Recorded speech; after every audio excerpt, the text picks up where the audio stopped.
Boa tarde a todas e todos.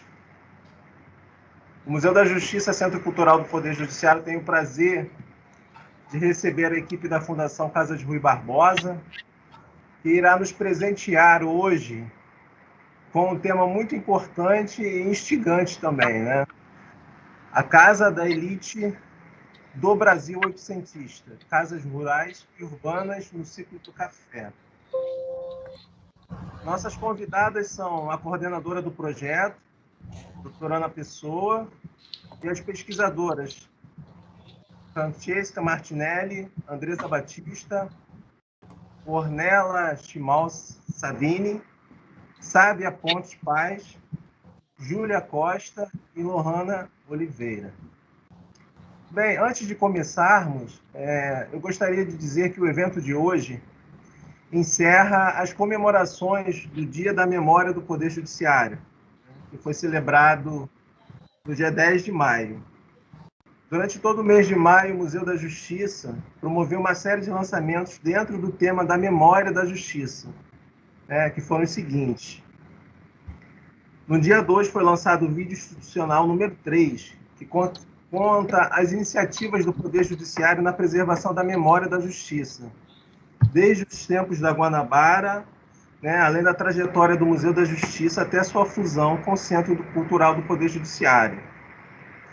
No dia 9 de maio, véspera do Dia da Memória, fizemos o lançamento virtual do 3º volume do Catálogo Desembargadores do Estado do Rio de Janeiro, com as informações dos magistrados de 2º grau do antigo Estado do Rio de Janeiro, do Distrito Federal e do Estado da Guanabara entre 1946 e 1975.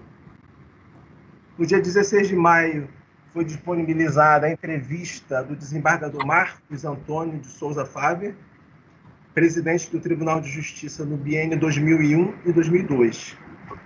Entrevista essa que foi concedida ao Programa de História Oral do Museu da Justiça no dia 5 de dezembro de 2013. No último dia 23 de maio foi incluída a galeria virtual Os Presidentes do Tribunal de Justiça do Estado da Guanabara. Galeria virtual essa que traz as fotografias e as biografias de todos os presidentes, por enquanto do atual Estado do Rio de Janeiro e do antigo Estado da Guanabara. E essa galeria só pode ser contemplada no portal do Museu da Justiça. A da Guanabara, que só existe na versão virtual.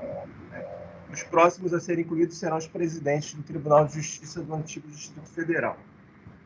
Bem, e hoje, dia 31 de maio, encerrando esse ciclo de lançamentos comemorativos e virtuais, hoje tudo virtual, estamos recebendo com muita satisfação a doutora Ana Pessoa e sua equipe de pesquisadoras para nos falar sobre esse tema que está inserido em uma investigação mais ampla, que é o projeto Luso-Brasileiro, a Casa Senhorial em Portugal, Brasil e Goa, Anatomia dos Interiores, séculos 16 ao 19. E também falar sobre como o acervo histórico do Poder Judiciário tem contribuído para essas pesquisas, para o desenvolvimento desse projeto que está sendo feito aqui no Brasil, sob a coordenação da Fundação Casa de Rui Barbosa. Bem, a ideia dessa palestra surgiu após recebermos uma série de pedidos de consulta ao acervo de pesquisadoras diferentes, sempre informando o mesmo tema de pesquisa, a Casa Senhorial no Brasil, a Casa Senhorial do Brasil. E aí nós procuramos nos informar sobre esse projeto e descobrimos assim um assunto sensacional, apaixonante, e fizemos esse convite que foi aceito de imediato por toda a equipe. Então, em nome do Museu da diretora do Museu da Justiça, Centro Cultural do Poder Judiciário, Simone Fontarigo, eu quero dar aqui as boas-vindas a todas, todas as pesquisadoras, nesse caso todas, não é todas e todos, mas apenas todas, e também a todos os convidados, todos os participantes, né? E vou passar a palavra agora à doutora Ana Pessoa, que conduzirá, né, com a sua equipe esse passeio, né, pelas casas senhoriais do Brasil, né? Ao final, teremos um espaço para perguntas. E os participantes podem pedir a palavra para fazer a pergunta ou pode deixar registrada no chat e a gente vai estar passando depois para a equipe responder as perguntas. Né? Mas desde já, eu particularmente já quero adiantar aqui a minha pergunta, que certamente será respondida aí ao longo da palestra, né? Não precisa ser agora. Né? Eu perguntaria o que a arquitetura das casas da elite senhorial tem a nos dizer sobre a nossa trajetória enquanto nação brasileira. Né? Então já fica aí essa pergunta, né? E bom, eu creio que já falei demais, falei o suficiente. Vou passar a palavra agora à doutora Ana Pessoa, que apresentará melhor a sua equipe e conduzirá a exposição, né? No final eu volto para a parte das perguntas. Obrigada, Gilmar. Nós estamos muito contentes, muito orgulhosos com o seu convite. Nós somos, como você já disse, nós somos freguesas, né, do seu acervo, somos consultoras contumazes, e só temos também a agradecer a qualidade do seu atendimento, a qualidade do serviço de arquivo que vocês têm prestado, o empenho em digitalizar e disponibilizar sistematicamente o material. Eu gostaria de começar mesmo fazendo esse agradecimento em meu nome, em nome da nossa equipe, e certamente em nome de todos os outros pesquisadores que estão usufruindo com muita facilidade nesse momento de pandemia, onde várias instituições estão fechadas, vários arquivos estão inacessíveis. Vocês são uma exceção muito importante, muito constituidora do nossa possibilidade de trabalho. Como vocês verão daqui, a nossa apresentação se constitui numa apresentação, eu vou fazer um breve relato da pesquisa, do seu projeto, a nossa vinculação ao projeto maior da Casa Senhorial, cujo coordenador, Helder Carita, está aqui também fazendo companhia nessa tarde brasileira e noite lisboeta, e em seguida, cada uma das nossas bolsistas, pesquisadoras, vai apresentar um caso onde se coloca a situação da família, da casa e do inventário. Então, nós vamos ver na prática como que esses instrumentos, esses documentos judiciais ilustram, iluminam e falam, né, dessa vida do Brasil oitocentista. Então, acho que você vai, no fim se no fim de todas as apresentações a sua dúvida não persistir, a gente pode também fazer uma resposta mais dirigida. Mas eu acredito que isso vai ser uma aplicação muito saborosa, né, também, mas muito didática de como que a documentação de vocês é fundamental para iluminar vários aspectos da vida brasileira. Bom, deixa eu tentar compartilhar, que é sempre um momento nervoso, porque nunca dá certo. Vamos tentar aqui.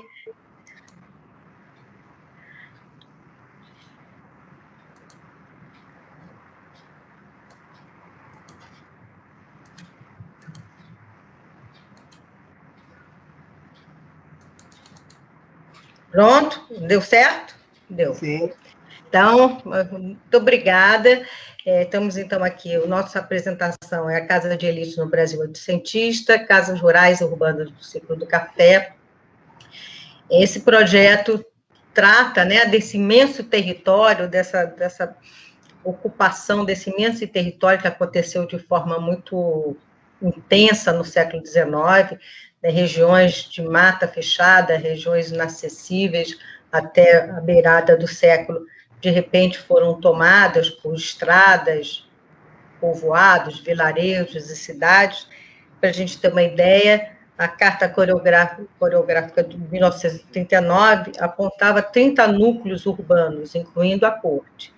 A de 57, que é essa que nós estamos mostrando, já temos, então, 9 cidades, né? Magé, Valença, Cantagalo, Petrópolis, Barra Mansa, São Fidélis, Paraíba do Sul e Piraí.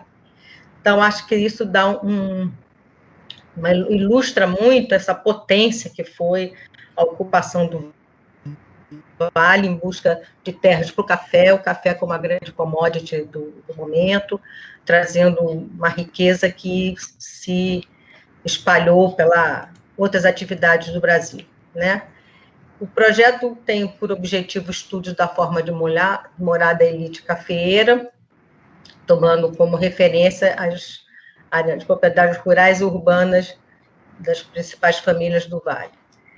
Nós assinalamos regiões, né? Regiões em torno de Valença, em torno de Vassouras, em torno de Piraí, tomando as casas das cidades e as casas das principais fazendas dos arredores. O projeto articula aspectos arquitetônicos, históricos e sociais de uma seleção de casas, em especial aquelas situadas nos 3 importantes centros produtores e políticos. Bom, o projeto começou em 1919, eu já estou no século passado para sempre, né? Começou em 2019, a equipe é coordenada por mim, com a colaboração fraterna, irmã de Ana Lúcia Vieira de Santos, uma co-coordenadora, e a colaboração sempre presente de Ana Cláudia Tori, ex-bolsista e hoje doutoranda da Unirio. Nós temos esse conjunto de preciosas bolsistas, que, graças aos programas que a Fundação Casa Rui Barbosa mantém, de bolsas tanto para graduados quanto para a iniciação científica, que tem o apoio do CNPq, e o projeto também conta com um precioso apoio da FAPESP, com uma bolsa de iniciação científica. A equipe que participa do projeto passa a integrar o grupo de pesquisa que nós temos no CNPq, que é o Casa Senhoriais e seus estudos luso-brasileiros em arte, memória e patrimônio, que também reúne pesquisadores de outras instituições do Brasil e de Portugal. No momento, o projeto também colabora com o Museu Vila de Vassouras, coordenado pelo professor Mozart Serra. Como dissemos, assim, as fontes principais desse projeto, né, esse projeto só é viável, só se viabiliza a partir desse esplêndido trabalho com o inventário das fazendas do Vale do Paraíba, que foi feito pelo INEPAC, Instituto Cultural Cidade Viva, que realmente permite que se tenha uma aproximação muito preciosa dessas fazendas do Vale Fluminense. Infelizmente, não todas que nós precisávamos, mas pelo menos 80% são trabalhadas nesse magnífico inventário. Outras fontes preciosas também são os arquivos judiciários, os jornais, coleções iconográficas, bibliografia especializada, dissertações e teses, e as fontes dos arquivos do Museu da Justiça, o IFAM Central, o IFAM Vassouras, Arquivo Nacional, Biblioteca Nacional, Instituto Moreira Salles. Bom, a pesquisa começou, como eu disse, em novembro, e nós partimos para a nossa primeira visita de campo em março de 20, poucos dias antes de termos a notícia de que o mundo tinha parado, né? Então, a partir de março, foi a primeira e até hoje, última visita, que foi a Vassouras por 3 dias. O projeto segue a metodologia, né, implantada pelo professor Helder e a professora Isabel Mendonça, ambos com ele arquiteto e ela historiadora da arte, ambos com experiência e dedicação aos estudos das artes decorativas. Eles montaram esse projeto A Casa Senhorial em Portugal, Brasil e Lisboa, Anatomia dos Interiores, a partir de 2011. E eles começaram, o ponto de partida são as casas nobres portuguesas, então eles têm esse largo espectro temporal do século XVII até o século XX, virada do século XX. porque o 17, por exemplo, já nós não conseguimos acompanhar. A princípio, o projeto se restringia a Lisboa e Rio de Janeiro, mas, ao longo do tempo, nós fomos envolvendo mais pesquisadores e mais interessados, e hoje em dia já conseguimos incorporar outras áreas, né? Além de engenhos de açúcar e fazendas fluminenses, nós também incorporamos casas urbanas, não só do Rio, mas de Petrópolis, de Fora, Pelotas, Belém e agora Vassouras. O projeto tem parte de 4 eixos de análise: os mecenas e artistas e as vivências rituais dos proprietários, suas famílias, dos usuários dos edifícios, a identificação das estruturas e dos programas distributivos, né, como é que as plantas se organizam, como é que era a circulação das pessoas dentro das casas, as áreas de serviço, as áreas sociais, as áreas íntimas, o estudo da ornamentação, como é que eram aplicados os estuques, as pinturas de parede, as talhas, os tecidos, as paredes forradas de tecido, os pisos, as chaminés, no caso das casas europeias, as portas, janelas, e o mobiliário integrado, que é aquele que é fixado, né, na parede. E o último item é o equipamento móvel, que são os móveis e os objetos mais expressivos que fazem parte do dia a dia das casas.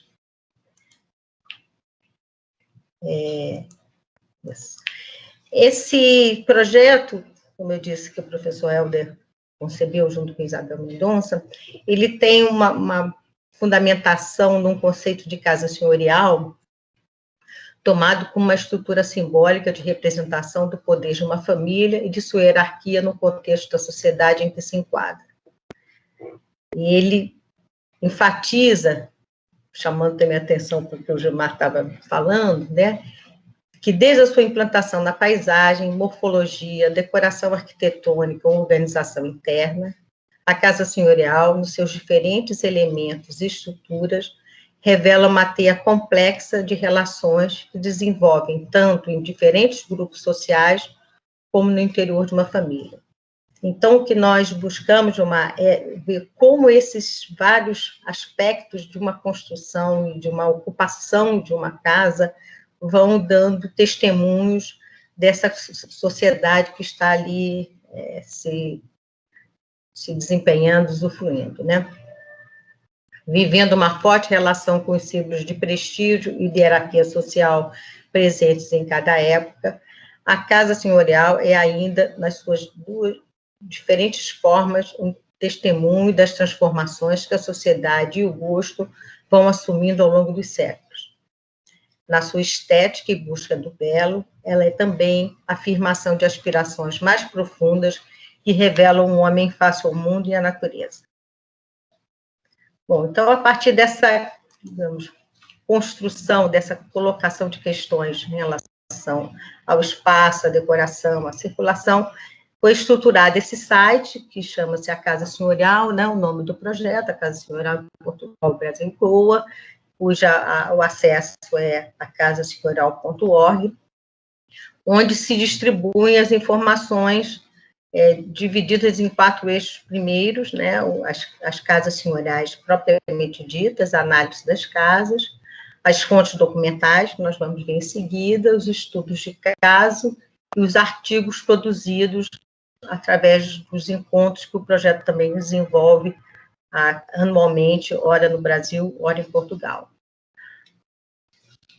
Aqui em cima também nós vamos ter outras, está muito pequenininho para ver agora, vamos ter outras chamadas que estão melhor explicadas a seguir. Então, uma primeira aba, aqui já, o PowerPoint já saiu aqui do eixo, mas é isso.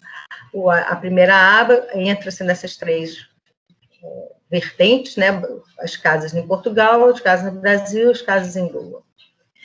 Em seguida, tem a aba das fontes documentais, que se dividem em inventários, que vai ser a nossa questão principal hoje, plantas antigas, desenhos, documenta várias, que são recibos e outros documentos que ligados à história da construção, à história da ocupação das casas, e as fotografias. Eu juro a vocês que essas palavras todas estavam todas alinhadas antes de entrar aqui nessa projeção. Bom, a outra aba são os casos de estudo. Então, quando uma casa não consegue, não reteve a sua integridade, não retém todos os seus fatores históricos preservados, mas, assim mesmo, tem algum setor, algum detalhe que possa ser notável, que mereça ser documentado, ela vira, então, um caso de estudo, ou estudo de caso, dependendo se você é português ou brasileiro. E esse caso de estudo se divide também segundo os aspectos, o local onde ela estaria, né? Pode ser estudo sobre a questão da circulação, dos programas interiores, da decoração, dos mobiliários, e Helder acaba de inaugurar uma nova seção, que são os jardins. Bom, temos, então, que eu já tinha comentado, os artigos dos nossos encontros. Nós já fazemos encontros desde 2014, então nós temos uma produção muito vasta. Essa produção, depois quem se interessa pelo tema, eu aconselho uma leitura, porque nós, sem dúvida, criamos uma bibliografia muito peculiar, muito importante, que já reúne mais de 100 artigos, então eu recomendo mesmo uma leitura mais detalhada, atenta aos interessados. Aqui, rapidamente, para ver a segunda camada das abas, né? Depois que você entra na aba do Brasil, você vai ver esses quadrinhos, que são as casas que nós já estudamos até o momento. Aqui estamos com 28 casas, que são essas que eu comentei, que tem desde Petrópolis, Juiz de Fora, Belém, Pelotas e agora Vassouras, com o nosso Barão de També, que está aqui. Bom, o Barão de També é essa casa, é uma casa da elite de Vassouras da meados do século, né, dos construtores de Vassouras, da família Teixeira Leite, como será visto à frente, foi uma das principais motores de construção da cidade, político, econômico, de articulação, de empreendedores. E essa casa foi preparada para receber o patriarca deles, que morava em São João del Rei. Aliás, outro aspecto também das pessoas que serão abordadas, das 5 famílias, 3 vieram de São João del Rei. Então, o patriarca vem de São João del Rei, reuniu os filhos já com uma certa idade. Então, eles preparam essa casa, que era uma casa já existente, fazem um aparato em torno dessa casa, colocando elementos neoclássicos, eram elementos já considerados modernizantes, né, naquele momento, meados do século, e distinguem ela com essa sala de jantar decorada pelo pintor Villaronga. O Villaronga, como vocês sabem, é um pintor espanhol que trabalhava no Vale, que vai também atuar em outras casas da elite. É um trabalho de requinte. Essa é, sem dúvida, a casa urbana, a sala de casa urbana mais requintada que nós temos no estado do Rio. Tem depois um trabalho dele também em Bananal, mas que é mais festiva, para um ambiente mais social. Esse aqui é realmente uma sala para um ambiente familiar requintada. A sala não é grande, mas ela ficou muito destacada com essa pintura. Sendo que o Villaronga, naquele momento, estava também trabalhando na igreja de Vassouras. Então, esse vínculo do Villaronga com a família Teixeira Leite se dá através do Barão de Airoca, o histórico Leite, que era genro, né, do Barão também. Então, é um circuito das elites, um circuito entre as famílias, um circuito do gosto se assentando, o gosto se transformando, a rusticidade, uma certa despojamento da primeira etapa, agora ganhando novas roupagens, novas cores, novos elementos decorativos. Os nossos estudos de casa, como eu disse, são situações que não temos a casa mais preservada, mas que merecem destacar alguns aspectos. Então, nós temos aqui trabalhando também vassouras.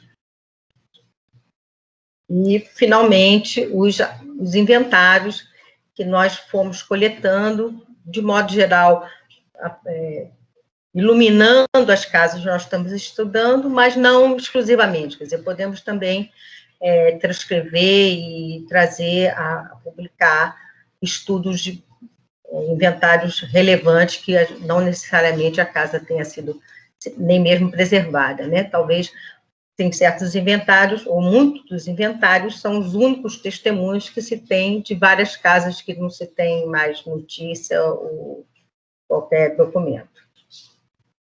Então, para falar melhor, mais detidamente sobre esses aspectos e como que nós vamos depois revertê-los para o site, nós vamos fazer um percurso com as cinco apresentações.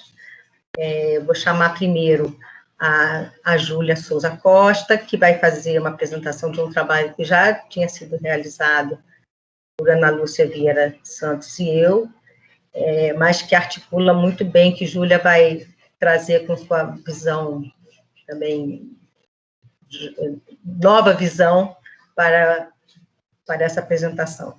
Em seguida, depois eu retomo e vou apresentando cada uma das colegas, tá bom?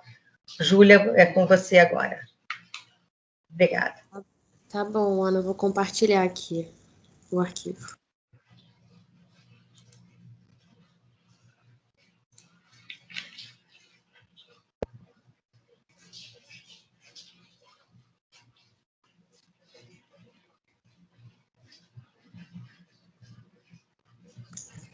Tá dando para ver? Tá. Boa tarde a todos, gente. Eu sou a Júlia e vou falar um pouco da família Carneiro Leão e como que o testamento trouxe informações importantes para a gente na investigação da família. A família Carneiro Leão é de origem portuguesa, da região do Porto, e se estabeleceu no Brasil na metade do século XVIII. Nascido na Vila Paracatu do Príncipe, em Jacuí, Minas Gerais, nós temos o Honório Hermeto Carneiro Leão, que era filho do militar Nicolau Antônio Carneiro e de Dona Joana Severina Augusta. Ele foi marquês de Paraná e foi casado com a marquesa Maria Henriqueta Neto, e fundaram a fazenda Lordelo, em Sapucaia. Os seus filhos, o seu filho foi o Henrique Hermeto, que foi o barão de Paraná.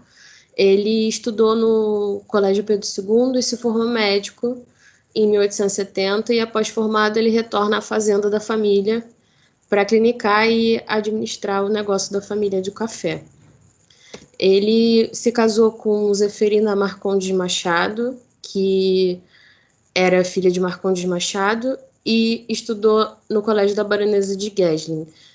Durante toda a sua vida, ela vai se dedicar à pintura e ao desenho, e vai ter grande talento para isso. E Zeferina vai ser a alma criadora da Fazenda Lordelo. Ela tem um processo muito importante na modificação e apropriação da casa, após a morte dos marqueses. E ela vai fazer diversas alterações na fachada e também em seu interior, que a gente vai poder ver o modo de vida cosmopolita do casal de barões, tanto na fazenda quanto no palacete, e ambos são mencionados no testamento. O testamento vai com os bens do barão de Paraná após sua morte. Vai ser uma partilha amigável entre os sobrinhos e a esposa, que é a baronesa Zeferina, e vai constar a avaliação de diversos bens do casal, entre imóveis, mobílias, títulos e apólices. E vai focar na relação detalhada dos imóveis citados no testamento e seus entornos. Nós temos os prédios diversos prédios na rua Marquês de Abrante, alguns na Senador Vargueiro, na Praia de Botafogo, em outros locais do Rio, para entender a influência da família na cidade, que é importante. E também tem, no final, ele cita a Fazenda Lordelo, em Sapucaia.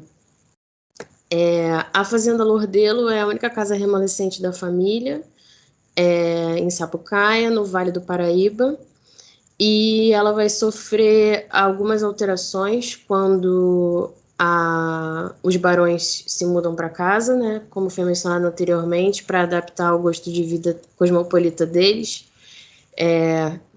E o partido da casa é uma planta retangular, com pátio central, ampla varanda, que serve de área de convívio íntimo e circulação entre os cômodos.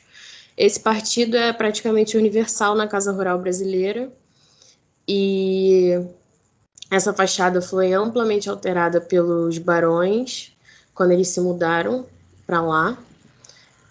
A sala de música também sofreu diversas intervenções no seu interior. O teto se assimila muito ao trabalho que foi feito no Palacete, que também teve influência completa da Zeferina.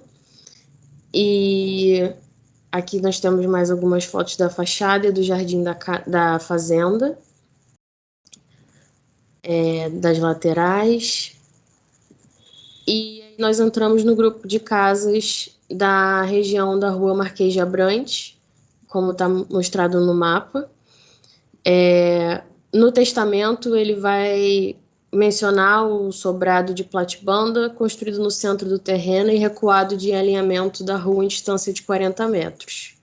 Vai descrever a fachada da casa, dizer que é um sobrado com janelas, portas, varanda ladrilhada, e no primeiro andar, 4 janelas e uma porta central, com acesso à escadaria. Essa é uma foto da fachada do Palacete do Flamengo. Os barões construíram após o seu casamento e acredita-se que eles foram morar lá logo após do casamento. Como dito anteriormente, o interior tem diversas pinturas da Zeferina. Toda a decoração foi feita por ela, com participação direta dela. E nós podemos ver aqui também a sala de música, que foi mencionada anteriormente, e um outro cômodo, a sala de jantar. E fica também claro no testamento que a Fazenda Lordelo fosse vendida e seus produtos convertidos em apólice.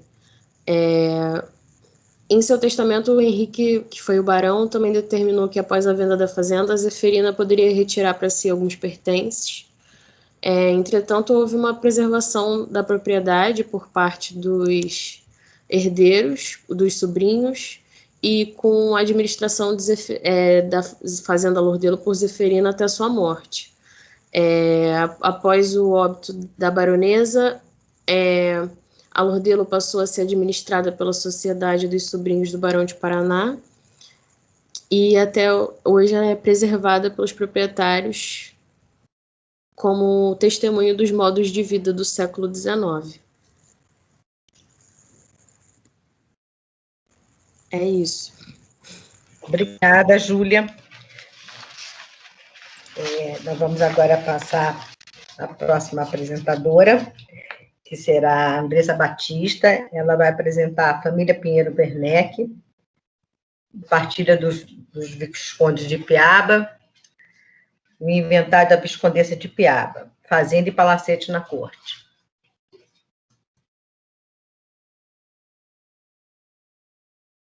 Oi, gente, boa tarde. Vocês conseguem me ver direitinho?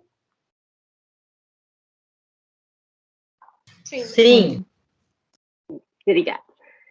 Então, eu sou a Andresa e eu vou falar um pouquinho sobre a família Pinheiro Werneck. Essa família, ela foi uma das famílias mais importantes na ocupação da região do Vale do Paraíba Fluminense. E é interessante destacar, inicialmente, dessa família, a figura do Inácio de Souza Werneck, que é o padre Werneck, que foi responsável pelo aldeamento dos índios coroados e pela abertura de estradas que ditaram o desenvolvimento de toda essa região. Então, ele foi casado com a Francisca das Chagas, e eles tiveram 12 filhos.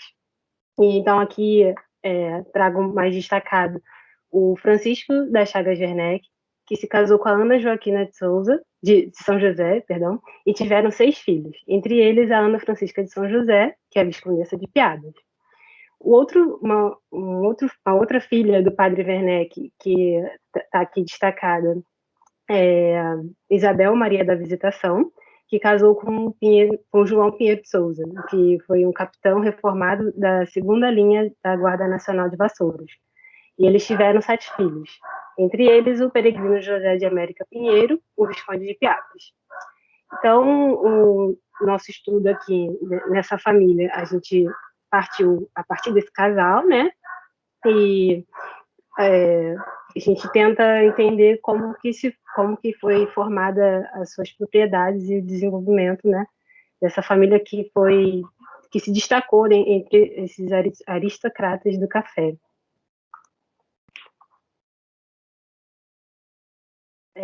Aqui eu vou falar um pouquinho sobre eles, os viscondes, né? Primeiro sobre o peregrino José de América Pinheiro, o Visconde de Piadas. Ele nasceu em 1811 na freguesia de Pote de Alferes, que na época pertencia ao município de Vassouras. E junto com seus pais, ele se mudou para a fazenda de São João, em Valença, com apenas 11 anos. E foi nessa região, à margem do rio Paraíba, que ele permaneceu até seu falecimento. Então, nessa região também, ele fundou outras fazendas, incluindo a do Oriente, que foi uma das principais, né, onde ele iniciou sua trajetória como produtor de café e onde era a fazenda mais rica dele. Então, e aos poucos ele também foi comprando outras propriedades próximas e anexando a essa mesma Cismaria que ele explorava. E uma dessas fazendas é a fazenda do Campos Elíseos. Ele foi também coronel da Guarda Nacional de Valença, chegou a comandar a Guarda Nacional de Paraíba do Sul e também de Valença. Recebeu o grau de cavaleiro da Imperial Ordem da Rosa, da Ordem de Cristo. Foi também presidente da Câmara Municipal e juiz municipal e de órfãos de Valença. Ele participou da fundação do Instituto Fluminense de Agricultura em 1861 e também foi provedor da Santa Casa de Misericórdia. Então, na política também, ele foi filiado ao Partido Conservador e defendeu a libertação de escravos. Ele recebeu o título de Barão de Piabas em 26 de dezembro de 1866 e o de Visconde em 17 de junho de 1882, o mesmo ano da sua morte. Ele e a Ana, eles se casaram em 1834. Deixa eu começar, né? A Ana, ela nasceu em 1814, nessa mesma região de Pote de Alferes, e eles se casaram em 1834, e eles tiveram 9 filhos. Entre eles, o segundo Barão de Piabas e as baronesas da Aliança, do Potengi, de Palmeiras e de Almeida Ramos. Então, para estudar as propriedades dessa família, nós utilizamos 2 documentos. O primeiro é a partilha de bens do Visconde de Piabas, de 1882, do ano que ele faleceu.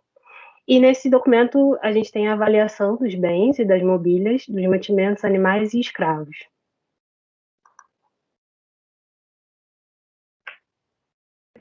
Então, desse documento, é interessante a gente observar como que era, assim, os valores, né, desses bens que foram avaliados e como que era a prática econômica, né, dessa família. Então, aqui a gente se destacam principalmente as terras, né, com um valor de 119 contos, R$ 282.500, os cafezais, com 97 contos, R$ 110.000, e as casas e máquinas, e também o grande valor dos escravos, com 222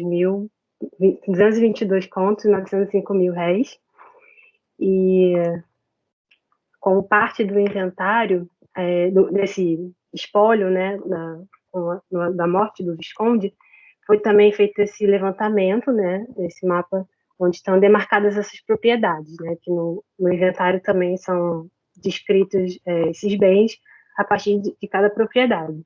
Então, aqui nesse mapa a gente consegue ver um pouco a proximidade, como que ele tinha, como essas propriedades estavam próximas e contemplava toda essa margem do Paraíba, próximo à região ali de Valença.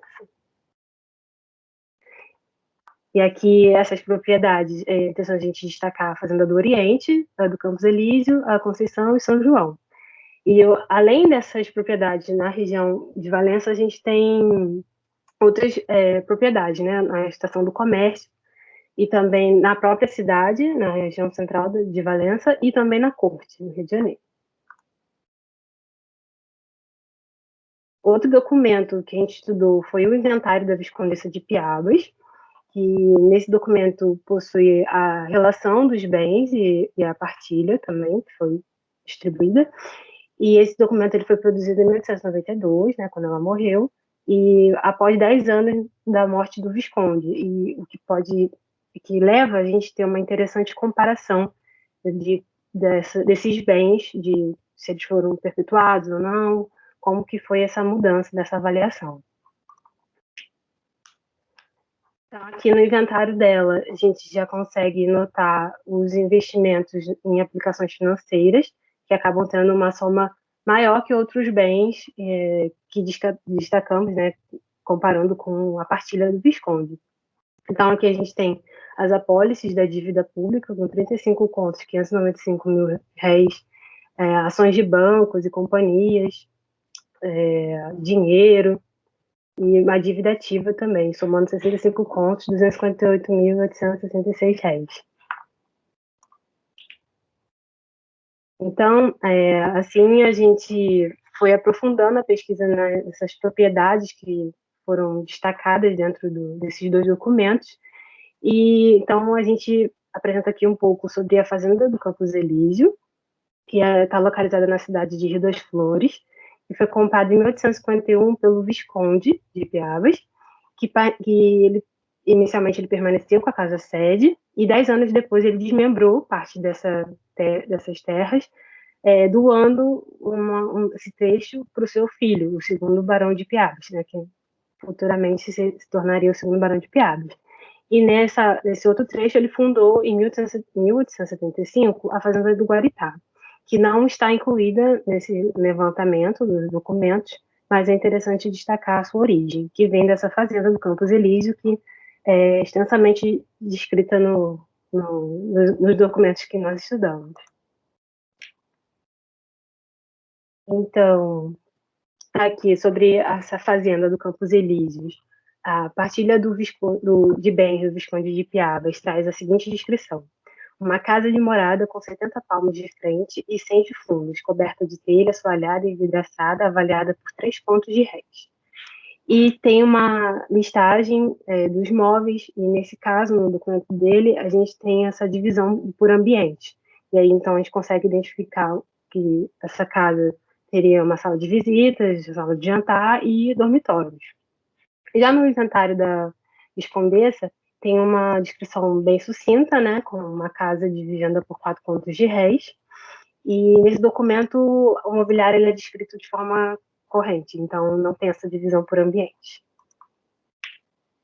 Outra propriedade que é interessante destacar é o Palacete, na Corte, que fica localizado na Rua do Costa, atual Rua Alexandre Mackenzie, e aqui, só para ilustrar, inicialmente a gente ainda está desenvolvendo essa pesquisa, mas buscando no livro Na Nova Documentação dos Prédios da Cidade do Rio de Janeiro, de 1878, a gente consegue observar o nome do Barão de Piabas como proprietário, que nesse período ele ainda era barão, né, só mais à frente que ele se tornou Visconde.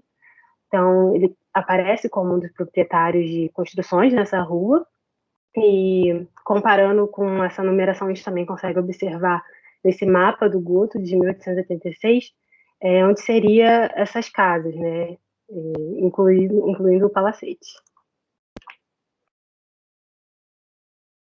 Então, aqui, sobre o Palacete, a descrição que a gente tem na partilha de bens do Visconde é a seguinte: um palacete na Rua do Costa, número 41, com chácara nos fundos, e 4 moradas de casa contíguas ao palacete. Opa, ai, perdi aqui. Isso, no Palacete. Aí tem esses números com avaliado os 50 contos de réis. E assim como a fazenda, as outras propriedades, né, essa descrição dos móveis é dividida por ambientes. Então a gente consegue observar essas salas de visita, de espera, de fundo, de jantar, de baixo, os dormitórios e quartos. E no inventário da Viscondessa, também, mais uma vez, né, uma descrição menor, mas que a gente já observa uma diminuição do valor, né, dessas propriedades. E aí a descrição que traz no inventário dela é uma casa nobre, cita a Rua do Costa, número 43, com grande chácara nos fundos, por 35 contos de réis. Então, assim, a gente está seguindo ainda com os estudos dessas propriedades, dessa família, e a intenção é conseguir reunir maiores informações e, a partir disso, fazer a publicação no site dessas casas, a princípio dessa fazenda e dessa casa na corte, mas a gente continua também procurando essas outras propriedades que foram citadas, e para essa publicação no site da Casa Senhorial, na aba destinada às casas. E até o momento a gente tem a publicação já disponível desse trecho, que foi transcrito dos documentos que nós consultamos. Então aqui a gente tem só uma imagem dessa publicação, da partilha, né, do Visconde de Piabas, de 1882, e aqui a publicação do inventário da Viscondessa de Piabas, de 1892. Esses inventários eles ficam disponíveis na aba Fontes Documentais, e aqui está descrito apenas, transcrito apenas os trechos que nós consultamos. Então é isso, gente. Obrigada e qualquer coisa eu estou disponível. Obrigada, Andressa. Eu fiz uma apresentação muito rápida. A Andressa é arquiteta, tem um mestrado em restauração pelo curso da Universidade Federal da Bahia, e é uma preciosa colaboradora do projeto. Agora nós vamos para a terceira apresentação com a Francesca Martinelli, também arquiteta, doutoranda do programa de pós-graduação da FAO-FRJ. Ela vai apresentar a família Guimarães, o Visconde do Rio Preto, Fazenda Flor do Paraíso e Palacete Valença. Obrigada.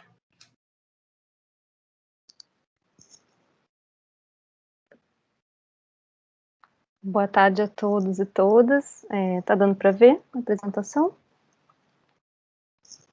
Sim, tá bem.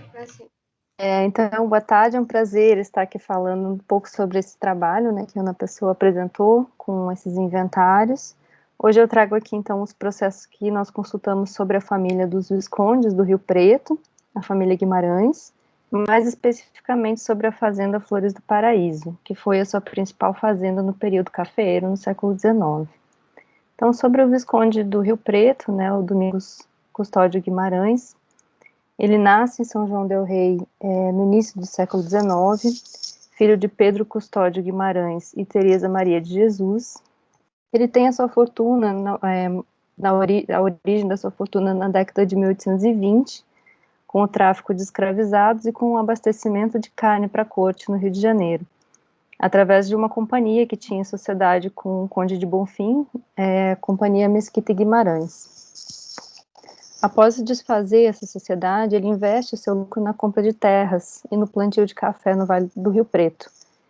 Ele adquire a Sesmaria das Flores em 1843, onde ele constrói, então, a sua principal fazenda, a Flores do Paraíso. As melhores construções no núcleo urbano também de Rio das Flores, então, a antiga freguesia de Santa Teresa de Valença, também pertenciam ao Visconde do Rio Preto em meados do século XIX. Em 1858, ele constrói um imponente casarão para servir de residência na zona urbana de Valença, conhecido como Palacete do Visconde do Rio Preto, que nós vamos mostrar mais adiante.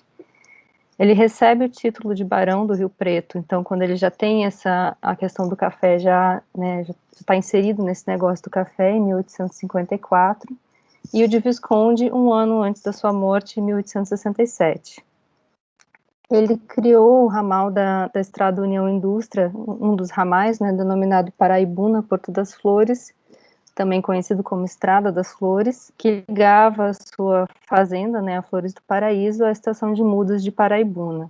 Inaugurado em 1868, esse ramal, e o Visconde falece na cerimônia de inauguração no vestíbulo da sua própria fazenda, né, a Flores do Paraíso. Essa é uma imagem do Palacete em Valença, construído em 1858, 10 anos, então, antes da morte, né, do Visconde. Hoje ele funciona como um colégio estadual, ainda tem a sua fachada e boa parte dos seus espaços internos preservados.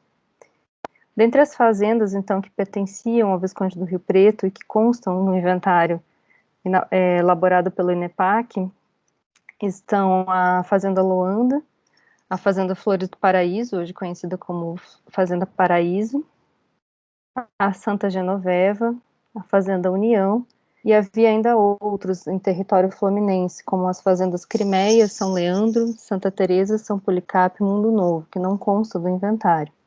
Além de mais 4 fazendas do outro lado do Rio Preto, no estado de Minas.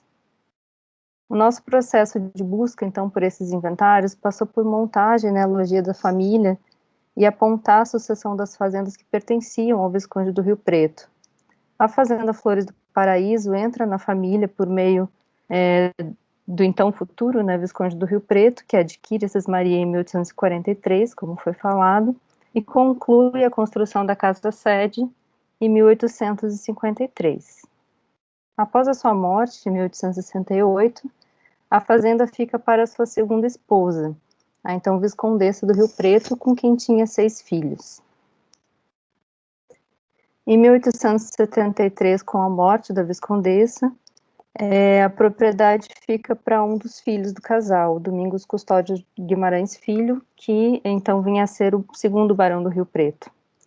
Ele da propriedade, 3 anos depois ele falece, deixando filhos pequenos ainda. A fazenda fica com a sua esposa e seus herdeiros até 1895, quando ela é vendida. Hoje em dia ela se encontra ainda bastante preservada e ainda conserva boa parte do seu aspecto do século XIX, incluindo o mobiliário. Sobre a fazenda, então, ela se localiza na área rural, né, do município fluminense de Rio das Flores, no distrito denominado Manuel Duarte, às margens do Rio Preto, que faz divisa com o estado de Minas Gerais. A paisagem é marcada pelos morros erodidos devido ao cultivo cafeeiro, permeados por pequenos trechos de mata. Um córrego percorre a propriedade e conta também com aqueduto junto ao engenho remanescente, e restam ainda do período cafeeiro a enfermaria de escravos, tulha, depósitos e vestígios de 2 terreiros. O acesso à casa-sede é marcado por uma aleia de palmeiras imperiais que parte do portão e conduz ao eixo central, onde se encontra a porta principal da casa. Essa aleia de palmeiras enfatiza a simetria da construção e oferece um tom majestoso ao conjunto. Segundo a Lourdes Luz, que foi uma arquiteta que estudou essas fazendas, em especial ela traz alguns aspectos da Flores do Paraíso, ela coloca que quer em planta, volumetria ou fachada, a Fazenda do Paraíso faz então referência direta aos solares urbanos. O edifício possui 2 pavimentos com planta em U, hall de entrada principal apresenta escadaria imponente, que faz ligação com o grande salão de jantar e o setor íntimo da casa. No térreo, o setor social encontra-se na parte dianteira do edifício. A lateral esquerda tem acabamento mais requintado do que a lateral direita. As salas dessa ala eram provavelmente o local onde o Visconde do Rio Preto recepcionava, para tratar de negócios. Há ainda alcovas em ambas as salas, e no térreo há também uma capela com pé direito duplo e dimensões generosas. Na lateral oposta está o setor de serviço, com ampla cozinha, sala de almoço e muitos depósitos. No segundo pavimento há o setor íntimo da casa e também parte do setor social, representado por um grande salão de jantar, ornado com pinturas nas paredes. Então, falando um pouco sobre a contribuição dos processos judiciais no estudo da casa, a gente analisou 3 documentos do acervo do Museu da Justiça. As partilhas amigáveis do Visconde e da Viscondessa do Rio Preto, de 1869 e 1873, respectivamente, e o inventário de um dos filhos do casal, o segundo Barão do Rio Preto, que foi quem herdou a fazenda, né, esse inventário de 1876. Esses inventários foram, então, transcritos e publicados na página da Casa Senhorial. A gente publicou somente os trechos que fazem menção, né, aos nossos objetos, que são as casas e os móveis e demais objetos que continham essas casas e terrenos, enfim. Então, a gente fez essa transcrição dentro do site do projeto. Com relação à Fazenda das Flores do Paraíso, dos 3 inventários analisados, 2 continham a descrição dos ambientes internos da casa da fazenda, né, da casa sede, com a respectiva mobília. Esses 2 inventários eram o do Visconde e o do segundo Barão do Rio Preto. O inventário da Viscondessa mencionava apenas as terras da fazenda, com pés de café, engenhos, as máquinas, paióis, senzalas, as casas e demais benfeitorias, sem detalhar, então, o que seriam esses ambientes internos. É um inventário bem mais sucinto. Isso foi uma característica que a gente encontrou bastante nos inventários de mulheres, né, a descrição muito mais sucinta dos bens imóveis.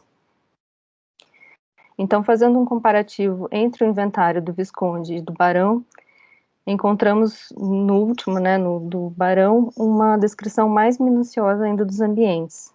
Exemplo dos quartos, né, que são listados individualmente, com seu respectivo mobiliário, e também novas denominações que aparecem para os ambientes da casa, como salões de cores, né, sala azul, sala amarela, sala verde, e a sala de bilhar, que não era mencionada no primeiro, de 1869. Segundo o pesquisador Adriano Novaes, especula-se que o filho, né, o segundo Barão do Rio Preto, tenha empreendido uma reforma, né, na casa, após a morte do Visconde. Então, talvez por isso alguma diferença também na denominação dos ambientes e no próprio uso que foi atribuído a esses espaços. Então, a gente traz aqui alguns trechos desse último inventário, confrontando com algumas imagens atuais desses ambientes. Ainda que os móveis e os objetos eles não estejam dispostos da mesma maneira, ou obviamente não sejam os mesmos, esse é um exercício que nos permite ter uma ideia da espacialidade, então, e do uso desses cômodos no século XIX. A gente vai ter, então, no saguão, que é essa fotografia que aparece aqui, que é logo na entrada principal da casa. A gente tem a descrição do inventário que traz os móveis e objetos, então vai nos trazer 2 cabides, 2 figuras de ferro bronzeado com lampiões, que são essas que estão aqui ainda hoje, 12 cadeiras, 2 consoles, 2 urnas, 3 fustes, 6 capachos, 1 lampião de gás e 1 limpa-sapatos. No que a gente tem denominado como salão, a gente vai encontrar no inventário o piano, que hoje encontra-se em outra sala, sofá, cadeiras de balanço, cadeiras de braços, cadeiras simples, ou seja, uma grande quantidade de cadeiras para receber, uma secretária antiga com solos, 6 espelhos, fustes e figuras de ferro, de bronze, jarras de porcelana, candelabros, um tapete, escarradeiras, quadros a óleo, quadros de litografia, lustres de cristal, pinturas a óleo e pequenos enfeites de mesa. Nesse salão a gente encontra 4 alcovas que vão estar descritas como quartos, né?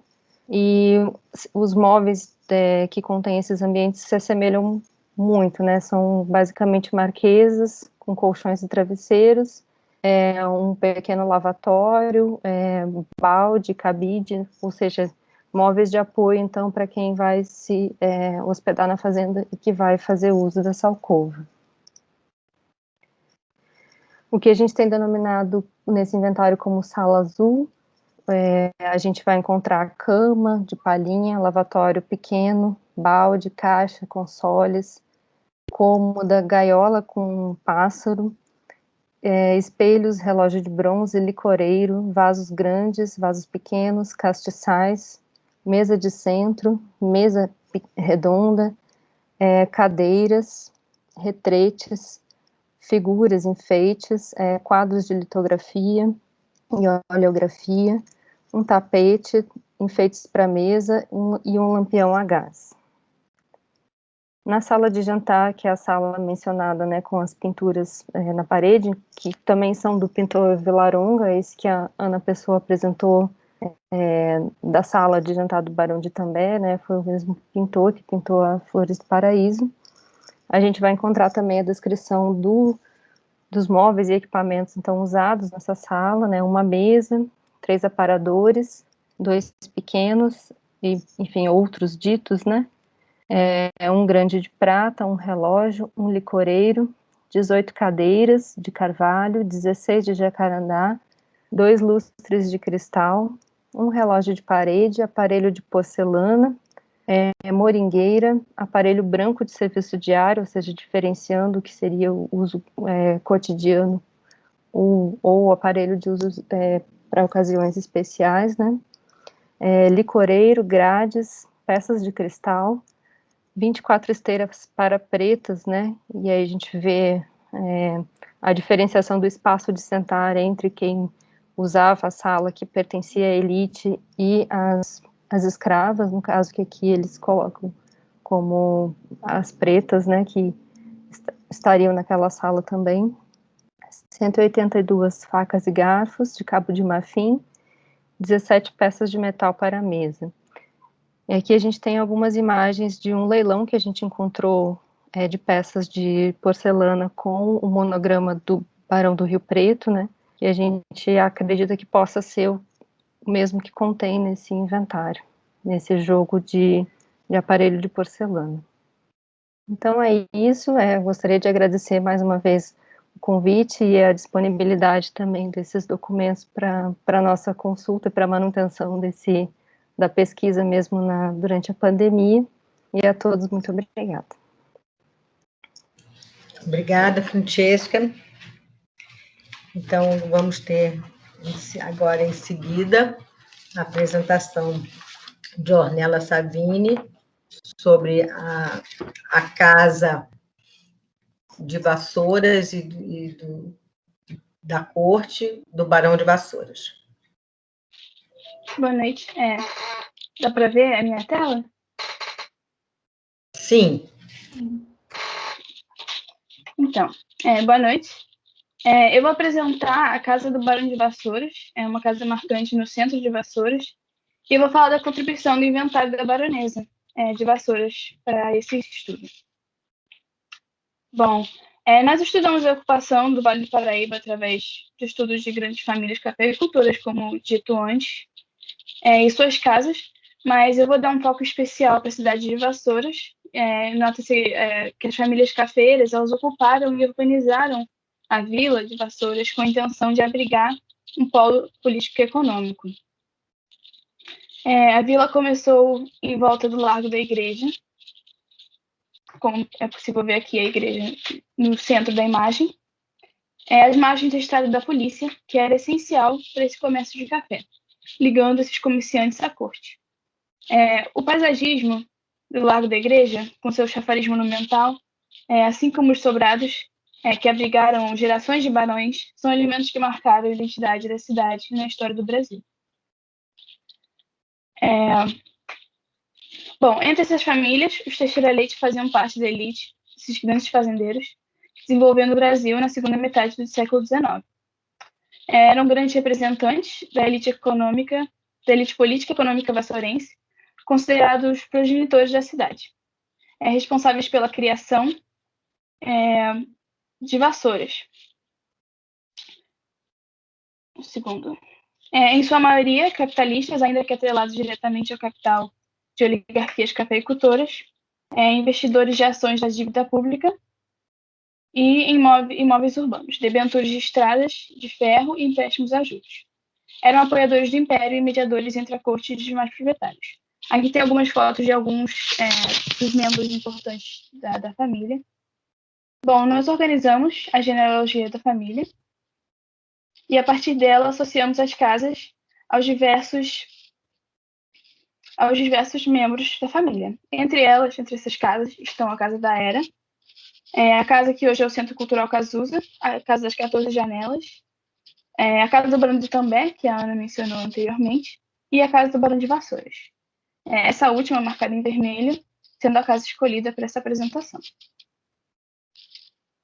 Bom, falando do Barão de Vassouras e da baronesa, Francisco José Teixeira Leite, Barão de Vassouras, nasceu em São João del Rei, em 1804. Era filho do primeiro Barão de Itambé. Em 1830, se casou com sua prima Maria Isméria Leite Ribeiro, com qual teve 7 filhos, e, quando viúvo, se casou em 1851 com sua outra prima, Ana Alexandrina Teixeira Leite, da foto, com quem teve mais 11 filhos. Então, no total, ele teve 18 filhos. Ele foi um dos pioneiros da fundação da cidade de Vassouras, no qual enriqueceu como capitalista, político e fazendeiro, principalmente através de atividades com empréstimos de dinheiros com juros e dívidas públicas. Ele era dono da fazenda da Cachoeira, também cortada pela estrada da polícia, e foi adquirida por meio do dote da sua primeira esposa. Ele manteve essa fazenda até 1850, quando vendeu e se estabeleceu, por fim, na Casa Urbana de Vassouras, onde exerceu maior força política. Em 1871, recebeu o título de Barão de Vassouras e faleceu em 1884. Já falando da baronesa, Ana Alexandrina Teixeira Leite nasceu em Barra Mansa e se menciona que era muito bonita, e era 30 anos mais nova que o barão. Ela morreu com 46 anos, em 1880. Ela fixou residência em Vassouras também e frequentava a fazenda da Cachoeira apenas nos fins de semana. Ela seria percebida como uma espécie de vitrine na riqueza do marido. Ao fundo do retrato dela, é possível ver a cidade de Vassouras, a residência oficial dos Teixeira Leite. Dá para ver a igreja no cantinho da foto dela. Bem pequenininha. A família, isso mostra muito como a família tinha uma relação muito próxima com a cidade, já que foram responsáveis por muitas melhorias na região. E foi o inventário dela que nos auxiliou na obtenção de informação sobre a casa que eu vou apresentar. Bom, falando mais especificamente da casa, foi feito um estudo de reconstituição da casa do Barão de Vassouras, porque hoje em dia ela está muito deteriorada, não tem como a gente entrar, a gente apenas pôde ver a fachada dela. Edifício emblemático de Vassouras. Fizemos esse estudo a partir de, principalmente, o estudo de testemunhos de 2 descendentes do barão, o neto, historiador Afonso de Toné, e o bisneto, arquiteto Augusto da Silva Teles.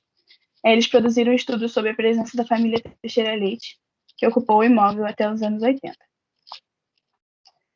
Extensa casa térrea, situada em frente à atual praça Eufrásio Teixeira Leite. A casa foi mandada construir pelo Barão de Vassouras, numa data anterior a 1847, em uma ampla chácara de sua propriedade. Segundo tradição familiar, o projeto teria sido de seu irmão, Carlos Teixeira Leite.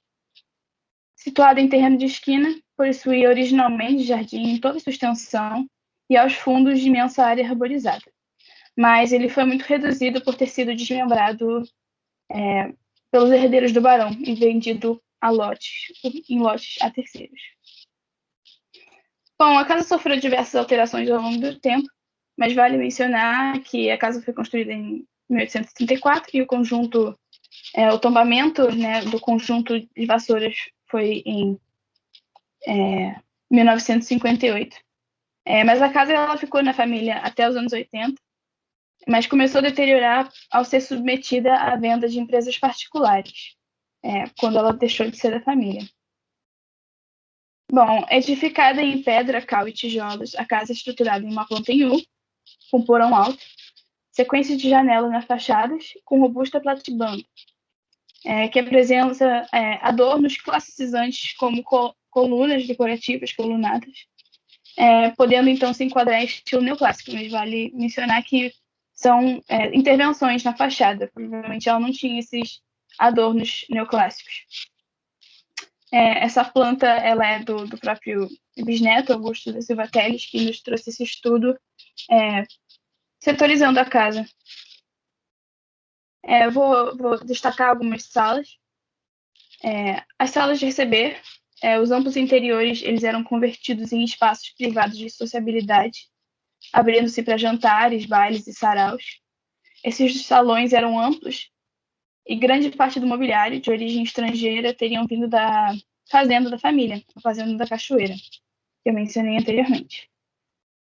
Os quartos, segundo Toné, que seria o neto do barão, contavam com as peças mais nobres do mobiliário, apresentavam camas imensas, com cabeceiras maciças e pesadas de madeira encurtada, e os lavatórios e as cômodas de característica semelhante.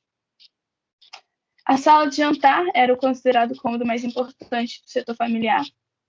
Formava com a sala de almoço um único ambiente, interligados por uma larga porta.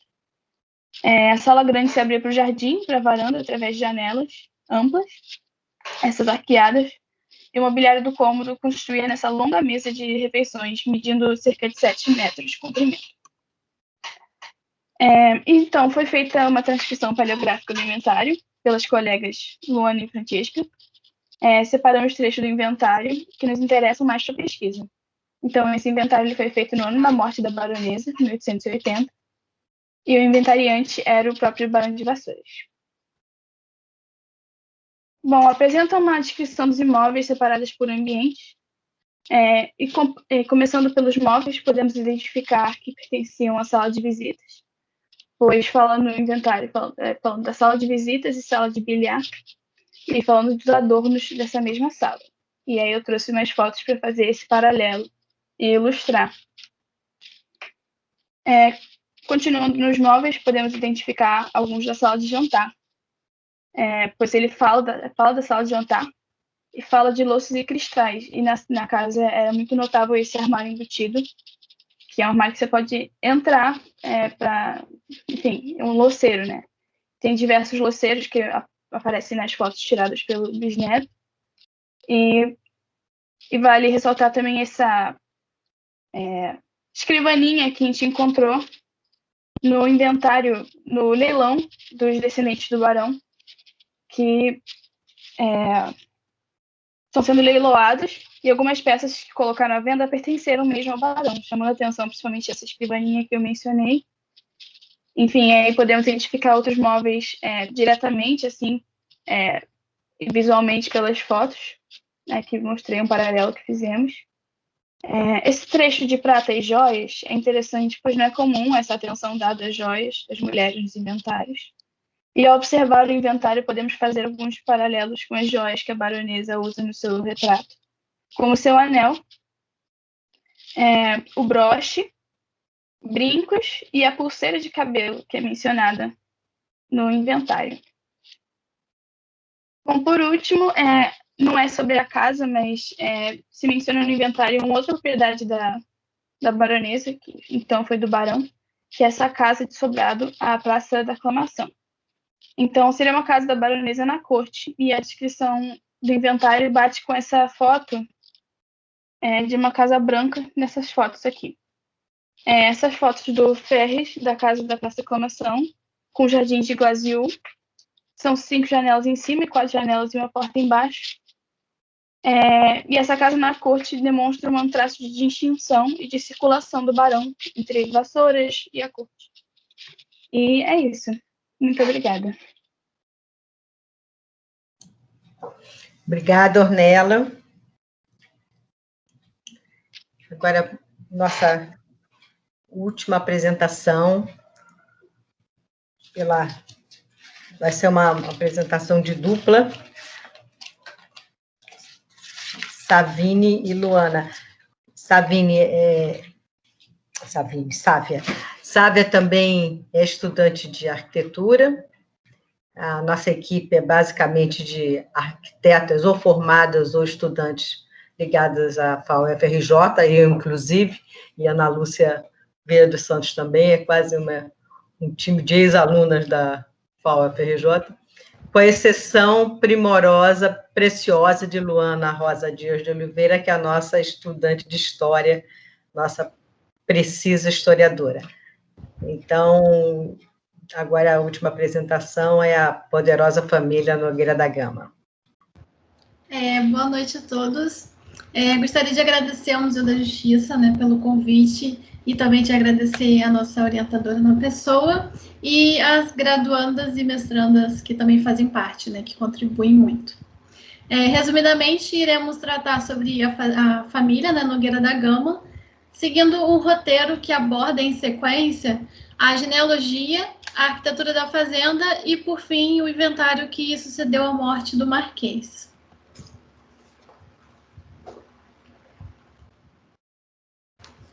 Olá, boa noite. Me escutam bem? Sim, Lu.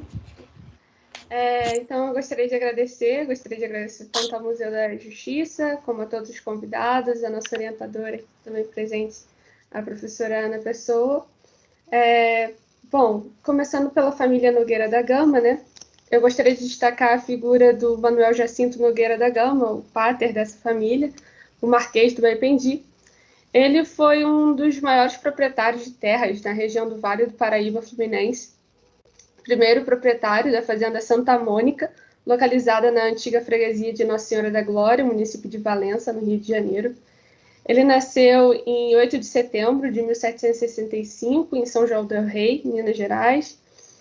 O Marquês e futuro Visconde de Baipendi exerceu também maiores posições como político e na Real Fazenda, mas ele já vinha de uma família nobre, como nós vamos ver. Então, dessa forma, o Manuel Jacinto ele era neto do Tomé Rodrigues Nogueira, que era casado com a dona Maria Leme do Prado.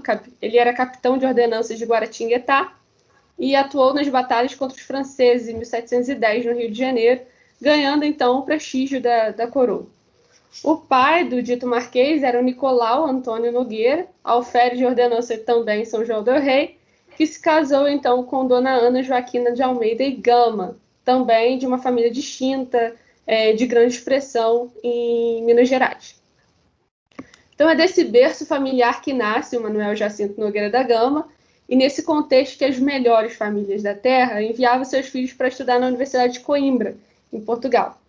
Em 1772, essa mesma universidade ela adota as reformas ilustradas do primeiro-ministro, Marquês de Pombal, quando também são criadas as faculdades de filosofia e de matemática, e cujo objetivo era dar essa formação moderna e ilustrada dos jovens nobiliários.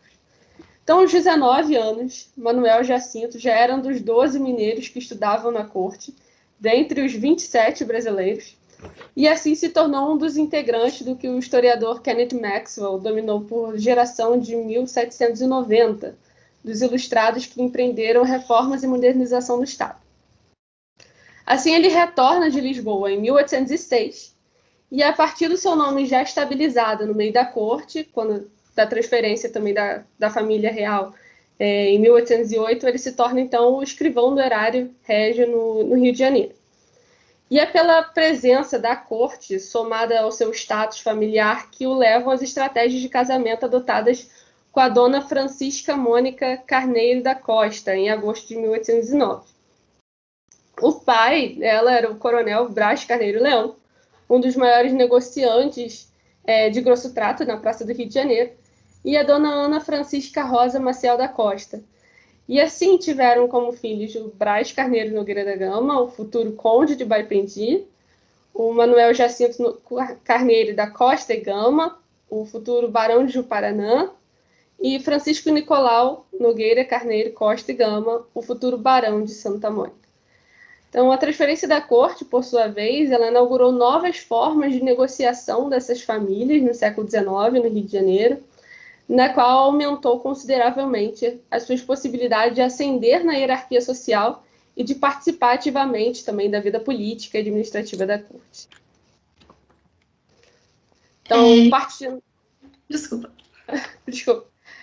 Partindo para o estudo da fazenda Santa Mônica e o seu terreno, localizamos as 6 Marias concedidas por Dom João VI em 1814.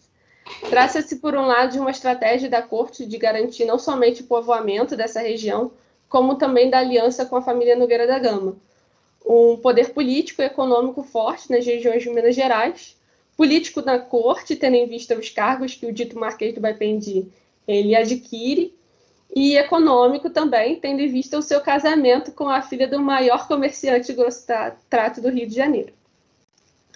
De mesmo modo, a família Nogueira da Gama lucrou com essa obtenção em 1814 das Seis Marias, onde seria construída a Fazenda Santa Mônica, conferindo o valor da posse das terras, como também um status e escravaria.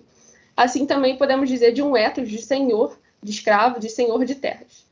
Prova disso é a concessão de títulos que se verifica no mesmo período que confere a ascensão social dessas ditas famílias.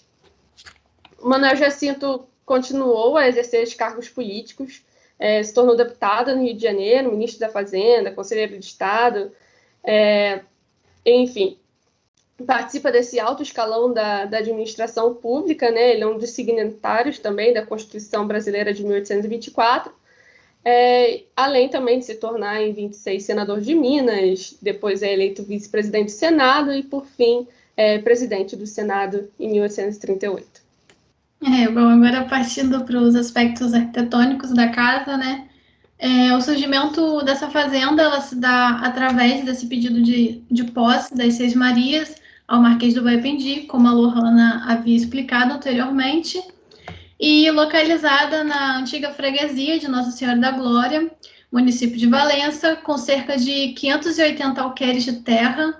Ela fazia fronteira com a Fazenda Santana, como está assinalado no mapa, e também com as fazendas do Paraíso e da Concórdia, sendo também de propriedade do Marquês. A casa-sede, ela foi construída por volta de 1831, né? E é um dos maiores casarões encontrados na região, apresentando 3.048 metros quadrados, 65 compartimentos, 97 janelas, 62 portas e 6 escadas. Aqui temos um esboço, né, feito por Francisco Freire Alemão, quando este a visitou em maio de 1862, e é possível observar por essa imagem a casa-sede da Fazenda Santa Mônica, junto com as construções de apoio ao redor, né, como é o caso das senzalas. Bom, além da implantação, também a gente na pesquisa busca analisar os aspectos arquitetônicos como o contexto físico em que ela foi construída, sendo em sua maioria construídas em terrenos elevados que permitissem uma visão panorâmica das terras e dos cafezais. Também, quais influências externas tiveram esteticamente nos elementos de fachadas e a tipologia da edificação, sendo esse um caso de um edifício assobradado, além das mudanças que ocorreram ao passar do tempo, né? Como é o caso da varanda, elemento localizado na fachada principal, e a partir da análise dos elementos que foram utilizados na construção, como ferro fundido, de elemento estrutural, e a escolha do ladrilho hidráulico no piso. A gente também estuda o programa interior dessas casas e busca identificar quais seriam as funções desses espaços, podendo até, ao decorrer do estudo, criar uma setorização aproximada do que viria a ser as áreas de serviço social e íntima da casa, como a Francesca conseguiu alcançar no seu estudo, né, na sua apresentação anterior. E no caso da Fazenda Santa Mônica, a gente pode observar uma planta em formato em U, com a existência de um pátio interno e a separação entre as áreas de distribuição de uso da casa, possuindo no primeiro piso, à esquerda, as áreas de serviço, como o depósito, dispensas e cozinhas, chamando a atenção para o vestíbulo, espaço em que se encontravam os melhores acabamentos, bem no centro dessa edificação, logo na entrada, né? E a presença também de uma elegante escada de acesso com claraboia que leva para o andar de cima. E no sobrado, né, localizado na planta à direita, é o pavimento superior com com a presença das salas de estar, receber, música, jantar, escritório e quartos para hospedagem. A partir desses registros estereoscópios por Marc Ferrez, de 1881, né, por ocasião da inauguração festiva da Igreja Nossa Senhora do Patrocínio, que ficava em Desengano, é possível observar o refinamento desses espaços interiores e a posição privilegiada da família com o imperador, destinando salas da sua casa para melhor receber o imperador e a imperatriz. Observa-se também, dentre esses registros, os retratos dos imperadores na sala destinada à imperatriz e os retratos pintados da Duquesa de Caxias e dos Marqueses do Baipendi. E ainda, aqui nessa imagem, né, na sala de visita, é possível identificar o quadro dos Marqueses do Baipendi, que hoje se encontra sob guarda do Museu Histórico do Exército e Forte de Copacabana.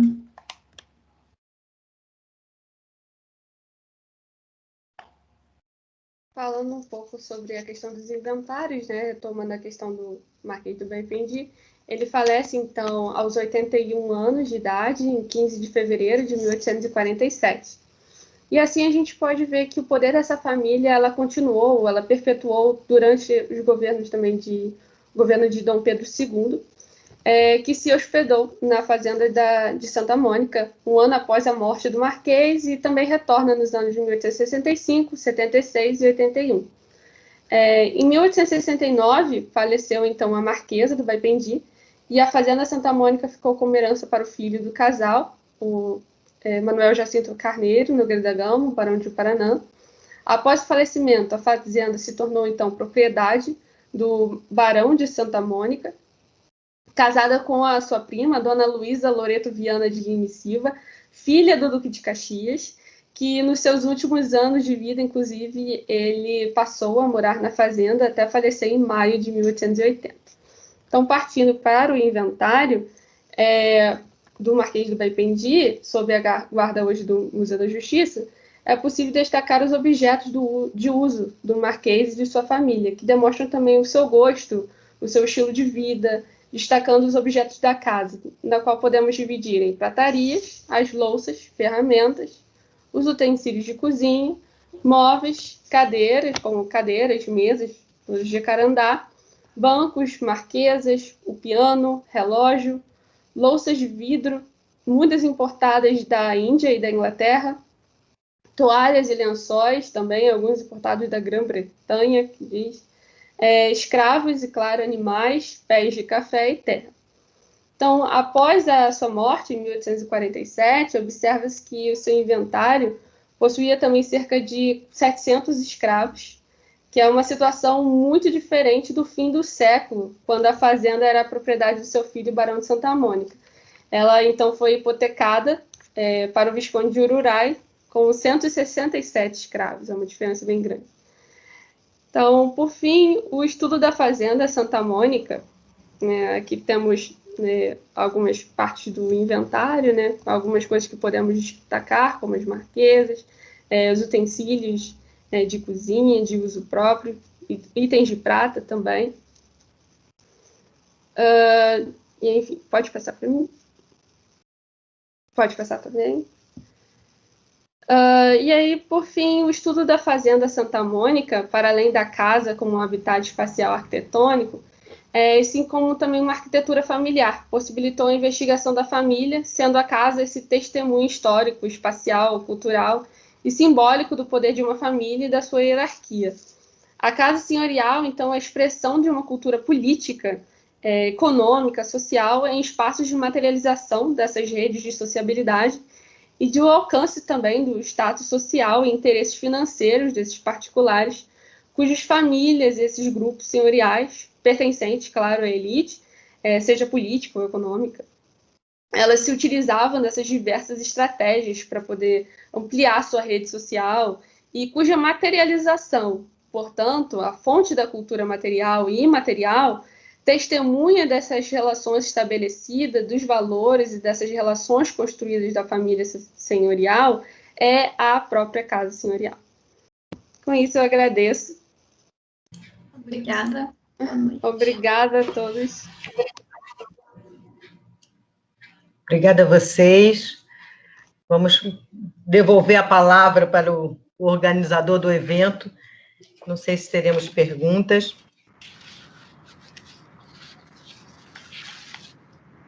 Muito bem. Eu agradeço imensamente a apresentação de todas. E Que vontade, né, de pegar a estrada, partir. Acho que se não fosse esse vírus, né, que teima em... E não ir embora, né? Eu e muita gente, acho que nesse feriado aí já estaria pegando a estrada para ver um pouquinho mais de perto. Mas, já que a gente não pode, eu acho que esse tipo de evento, de apresentação, assim, traz assim, uma satisfação muito grande, né? E muito esclarecedores também as apresentações de cada uma de vocês. Eu vou passar aqui, abrir para as perguntas. Teve uma pergunta aqui sobre a residência do Barão de Vassouras. A quem pertence hoje o imóvel? Foi apresentado a Casa do Barão de Vassouras. Tem essa pergunta aqui. Essa é uma resposta um pouco complexa. Eu ia falar isso. Hã? Não, só disse que ia falar isso, pode continuar. Porque depois que houve essa primeira venda da família, houve depois uma série de contravendas. A prefeitura sempre muito interessada em adquirir do particular que tinha comprado essa casa, porque ele, inclusive, não conseguiu honrar o compromisso de manutenção que tinha sido fixado inicialmente, e isso é uma tratativa jurídica que já se arrasta há alguns anos. Como ela está sendo restaurada no momento, eu não tenho certeza se houve, de fato, uma aquisição da prefeitura, mas, de todo modo, há um projeto de restauração em curso que acena para uma breve, nas medidas que as obras de restauração possam ser breves, mas a médio prazo, uma volta da casa com sua dignidade, com o seu esplendor, com a sua informação histórica, para voltar a ter seu lugar privilegiado de Vassouras, né? Porque a casa fica realmente de frente para a praça, de frente para a igreja. Ela está no centro do sítio histórico. É uma casa importantíssima para recompor a ambiência da Vassouras do século XIX. Foi divulgado em 2020 esse processo de restauração pelo IPHAN. E a previsão é de 2 anos para a restauração, mas é a informação que a gente tem, talvez não o proprietário específico. Esse final realmente é bem nebuloso, como a Ana mencionou. Só para registrar aqui, essa pergunta foi da Jaqueline de Abreu Silva. Eu vou passar mais uma aqui, a pergunta do Sérgio Ricardo. Ele diz o seguinte: primeiramente, parabéns pelo trabalho de pesquisa e pela excelente apresentação de todas. Gostaria de fazer uma pergunta: como conciliar a preservação da memória com os movimentos sociais de derrubada de monumentos e estátuas associados ao colonialismo e à escravidão? É a pergunta do Sérgio Ricardo. Bom, assim, o que eu acompanhei foram a derrubada das imagens digamos, mais coloniais na Inglaterra, né? Eu acho que acho que tem que ter um diálogo, acho que tem que ter um processo de aproximação, de esclarecimento, porque as marcas do passado, os momentos tristes da história, os momentos de sofrimento, de opressão, eles aconteceram em várias civilizações, em várias culturas, né?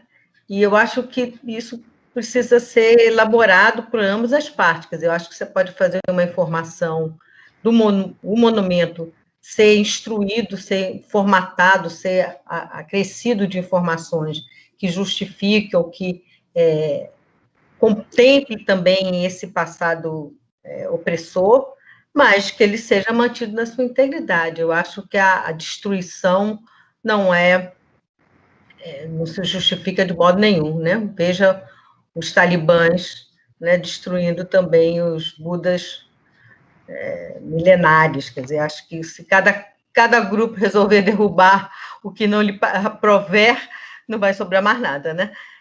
Se você pensar bem, também as pirâmides do Egito são provas da opressão dos escravos egípcios, né? Que eles foram feitos os carregadores de pedra das pirâmides, mas nem por isso acho que a gente precisa se revoltar com as pirâmides, né? A gente tem que se revoltar com a história, com a opressão e lutar sempre pela liberdade e a manutenção do respeito de todas as pessoas, por todos os povos, né? Sem dúvida, né? E mais do que nunca, esse trabalho de leitura e releitura, né, dos processos históricos através dos monumentos, das construções, dos documentos, né, no caso dos processos também, são fundamentais, né, para a gente manter viva essa história, né, não deixar que ela se apague. Tem várias manifestações aqui elogiando as apresentações, né? Vou ler aqui a Ana Proença. Ela diz: gostaria de parabenizar a todas pelas apresentações. Entender estas casas como testemunha das relações à época é muito interessante, né? Aí ela pergunta aqui: além das casas sedes dessas fazendas, outras dependências também eram descritas com detalhes, tal como as enfermarias? É uma pergunta. Se outras dependências também eram descritas, né, como as enfermarias. E ela pergunta se o mapa com a disposição das fazendas que vocês desenvolveram também está disponível no site. Não sei exatamente qual aquele de implicado. Não está disponível no site, porque o site trabalha as unidades. E esse mapa vai estar disponível quando publicarmos nossos artigos. Espero que seja breve. Mas é que o site não trabalha um conjunto, trabalha unidade. Mas isso estará em breve, nós vamos, talvez até mesmo a partir desse encontro, a gente monta uns artigos e faça uma publicação. É verdade, dá vontade de ir a Vassouras, né? Vassouras realmente é um lugar, é um sítio privilegiado, né? Muito emblemático, merece toda a nossa admiração, nosso incentivo. Eu acho que agora, o Helder Canita, queria destacar a presença dele, né? Que o Helder Canita, que é um dos formuladores do projeto, um dos formuladores dessa metodologia. Como vocês verem, eu comecei citando o Helder e a Luana acabou citando o Helder, então ele está presente em todo o nosso trabalho. Diga, Helder. Posso? Sim. Posso. Eu não estou a ouvir muito bem, mas vou tentar falar alto, porque eu não estou a ouvir, não tenho estado a ouvir muito bem. Ouço, tenho ouvido tudo, mas realmente queria dar os parabéns a todos. Claro que a Ana a coordenar este projeto, mas parece-me excepcional e tem muito a ver com as várias perspectivas que nós ambicionamos fazer e que começam a aparecer e que aqui neste aspecto fragmentado pode parecer, já parece muito importante, parece-me que sim, mas este conjunto depois permite-nos trabalhos extraordinários e só com esta sistematização de fontes é que corretamente, cientificamente, se comecemos a fazer o debate. Temos aqui, por exemplo, as referências, as nomenclaturas, para podermos discutir tanto aquilo que é as variáveis, as constantes, fazer a caracterização de situações, tendo que temos já um campo alargado de inventários, de textos, que possamos recorrer, muitas vezes, quando temos uma dúvida. Temos uma dúvida e vamos ver, está referido ali, está referido acolá, está referido noutro sítio, e podemos ter uma estrutura quase como se fosse uma base de dados que nos permite realmente avançar muito, e penso que isto... não quero cumprimentar porque acho um trabalho extraordinário e estou quase emocionado. Estou quase emocionado de vir este... Não é só... Nem preciso ir a Vassouras, fui lá várias vezes, mas este trabalho, esta sistematização, este conjunto, várias perspectivas, porque começamos a ver, porque não é só... É que os arquitetos muitas vezes trabalham sozinhos e só verem a planta, mas começarmos a ver as questões sociais que se integram, as maneiras de viver, as lógicas, todas essas várias perspectivas que se podem encontrar e que realmente são um fundamento extraordinário de trabalho.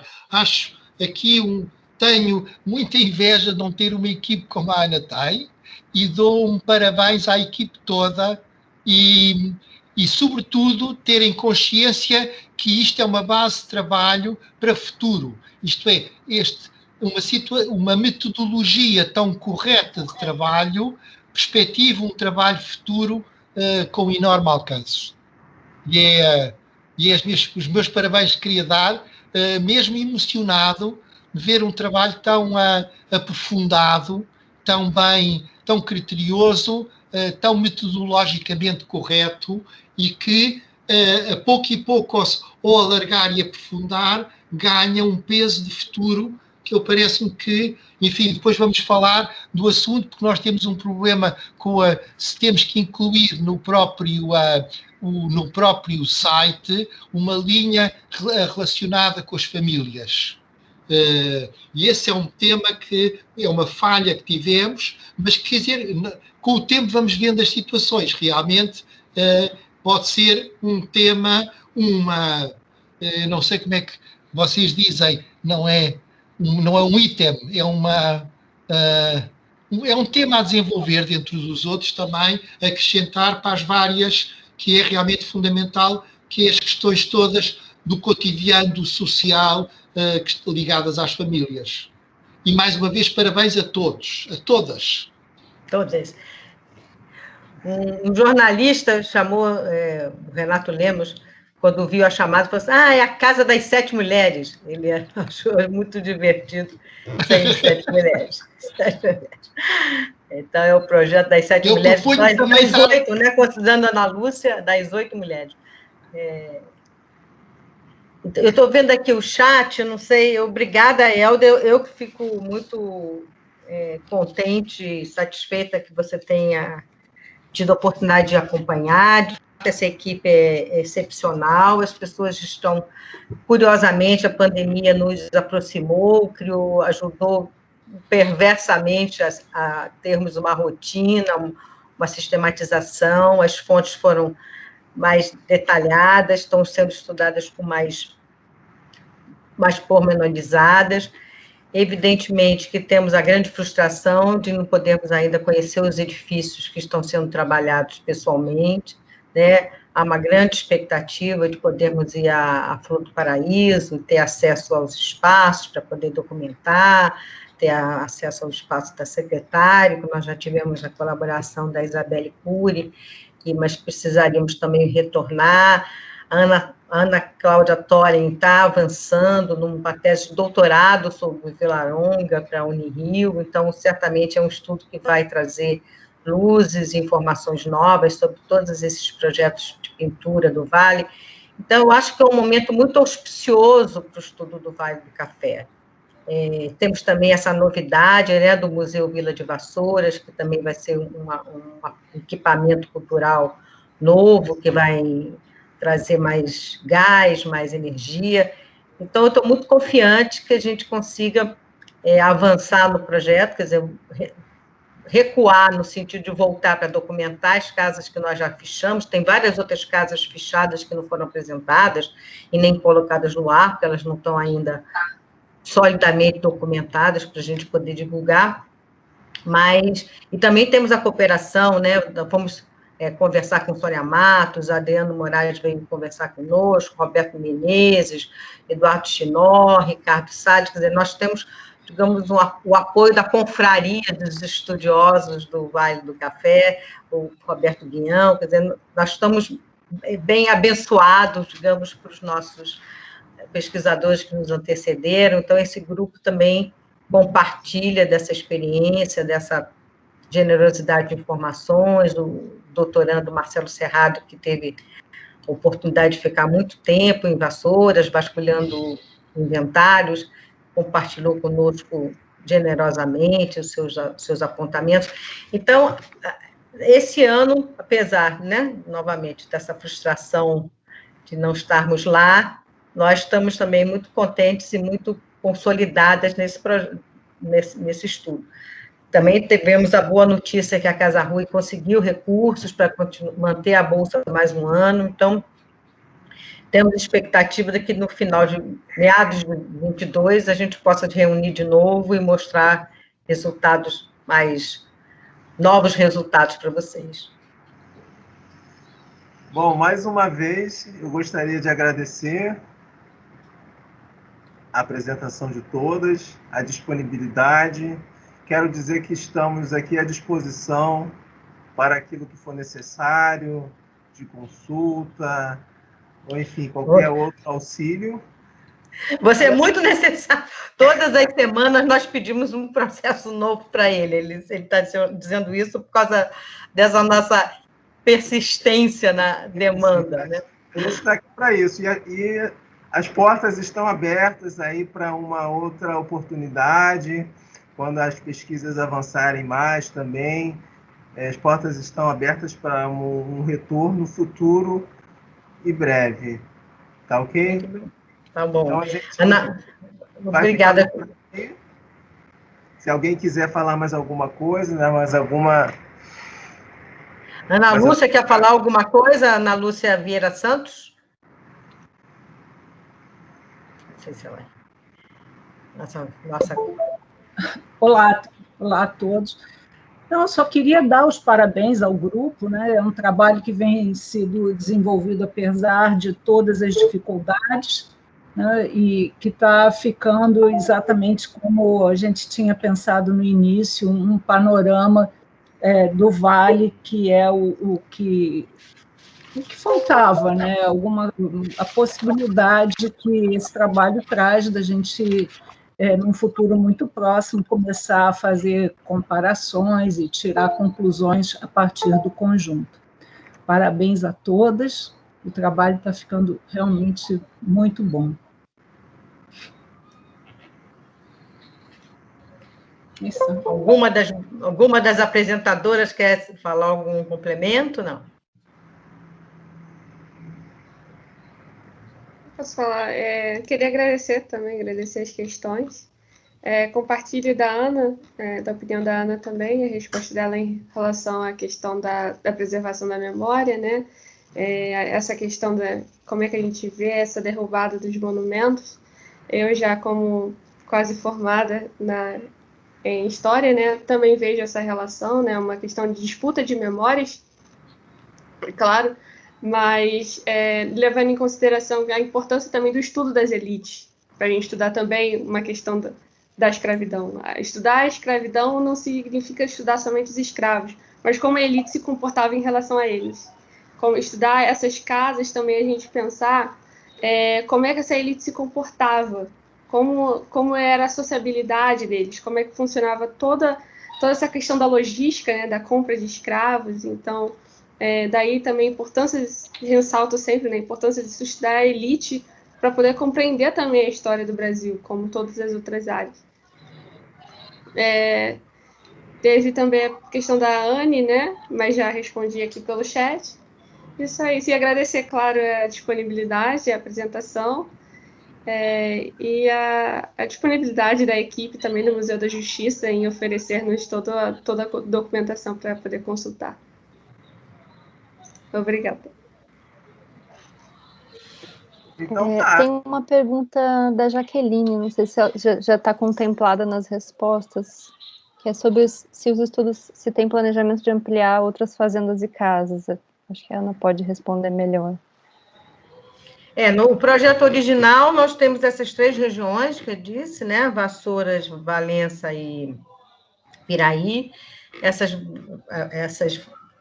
fazendas são elencadas um pouco pela articulação das informações que se tem, a relação das famílias, o acesso, acesso à documentação judiciária. Então, é um conjunto de fatores que vai fazendo com que a gente consiga delinear melhor determinada propriedade em detrimento de outras, até mesmo de outras que gostaríamos de ter abordado e que não conseguimos elementos, ferramentas para abordar. Então, é um trabalho que é construído, mas por aproximação.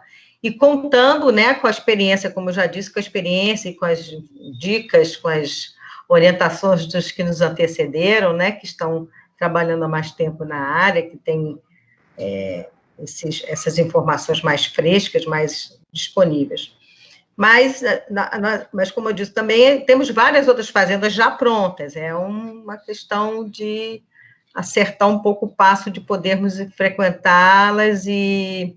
o professor Eolino estava aqui conosco, poder visitá-las e gerar uma documentação visual que dê sustentação para nossas páginas, né? Tá bem assim? Você acha que podemos fechar, Gilmar? Ótimo. Ficamos por aqui, então. Eu agradeço mais uma vez, doutora Ana Pessoa, toda a equipe da Fundação Casas Rui Barbosa. Agradecemos a participação do doutor Helder Carita, convidado ilustre, e agradecer a todos que ficaram conosco até agora, e já esperando uma próxima oportunidade para a gente estar junto de novo. Até a próxima. Obrigada. Obrigada, tchau, tchau. Obrigada, boa noite. Boa noite. Obrigada. Boa noite a todos. Obrigada, Elda. Tchau. Obrigada. Tchau, tchau. Boa noite. Tchau, tchau.